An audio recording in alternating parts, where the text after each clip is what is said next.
I can see that although traditional Chinese medicine seems alien to Westerners, it does have something to offer our practice of medicine.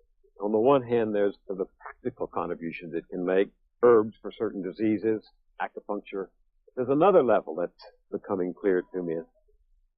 To these people, it seems that health is not just the absence of illness, it's a philosophy of life. Right. The idea is that the way you live your life, your thoughts, your emotions, that's what shapes your health or your illness. That philosophy goes back a long way. Yes. Very, very long way. It's based in Taoism. And Taoism, this is a Taoist temple, the White Cloud Temple, built in 500 years ago. But, by the time this temple was built, the Taoist ideas of Chinese medicine had been practiced for 1,500 years. In the old days, the doctor was very much a teacher. It wasn't just somebody who felt pulses and gave herbs, but had to be a role model, had to teach somebody how to live in the society. Their role was to teach people the best way to live, and if that would help their patients maximize their health. It's a very, it sounds rather odd, but it really raises the question, does the way you behave and the way you think and the way you feel, does that change your physical well-being? From the very beginning, 2,000 years ago, Chinese medicine said, that is what changes health.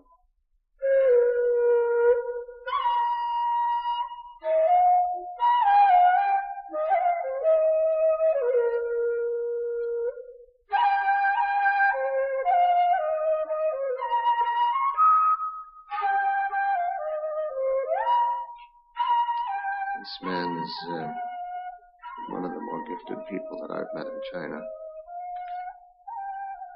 Professor Wang Junhui. You studied calligraphy under him when you were here? Yeah. And he, partly because of his training and partly because of his interest, is also a scholar of Chinese medicine because he knows Taoism. He knows the philosophy of the whole culture. What he's drawing here, Bill, are the characters for water and mountain. If I were reading about a mountain in Chinese, I would be seeing that picture. You would be seeing it, knowing it. He's feeling it. 我写啥？我怀我的山山。我写水，好像我就是水。好像我就是在水里边游泳。那么这样时间长了呢，就是这个入静、安静。当你入静，当你安静时，这个气呢，它在这个身体内部的这个运行啊，就是比较怎么说呢，顺利的，流畅的，这个气在你的身上啊在走，所以你用气，所以我也用点气，但是这个气呢，跟那个一般我搬东西或者我做什么这样的这个不大一样，而是一种内在的这个。He has to control his qi like somebody doing the martial arts in order to get the meaning right. 就是中国的这个哲学啊，古代认为这个宇宙啊，它在没有宇宙之前就有元气，那个气呢一直在这个宇宙里边这样运行，这就是我们看不见的，也摸不见的，但是它在我们身上它是起作用的，这样是个这个，就是它是一团元气，这样的东西。这个名字呢也叫混沌，就是而且这个颜有点淡黄的颜色，然后变了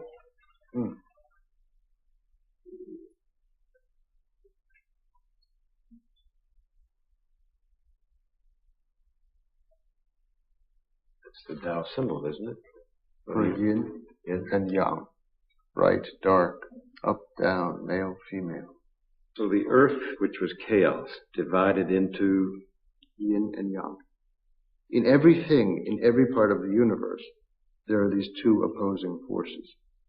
They're interdependent. They can't exist without one another. Even in the picture, one ends where the other begins. And the struggle is in maintaining the balance. Professor, what does this have to do with traditional Chinese medicine? 这个想法，这个来源，就是尊仪的最根本的它的原则和方法，它的认识就是这个。黄帝内经讲啊，说这个阴阳事实啊，是你顺之则克己不起，人就不得病。 We're born in a balanced state, but we fall out of balance. There's this notion that the physician's job is to figure out where the body and the mind are no longer in balance, where the yin or the yang are too much or too little. Find it and either teach the person to fix it or use herbs or needles or diet to fix it. But that's the whole goal. Balance. Balance. And that all comes from this very, very ancient notion of yin and yang, the two forces of nature in everything. You know, calligraphy is worse than my acupuncture or my herbs. I can barely write my name in English, but he would tell me the meaning of every character and explain to me not only the meaning of the word, but this notion of balance for everything that exists in Chinese written words and ideas. That's what he taught me.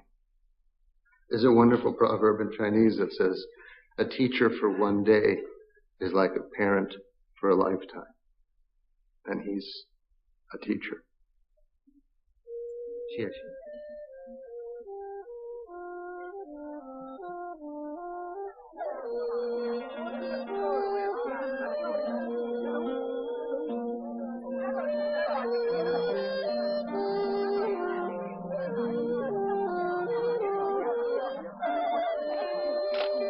David, what brought you to China in the first place? Why did you make such an enormous personal investment in this? I don't think I was aware of it at the time, but looking back,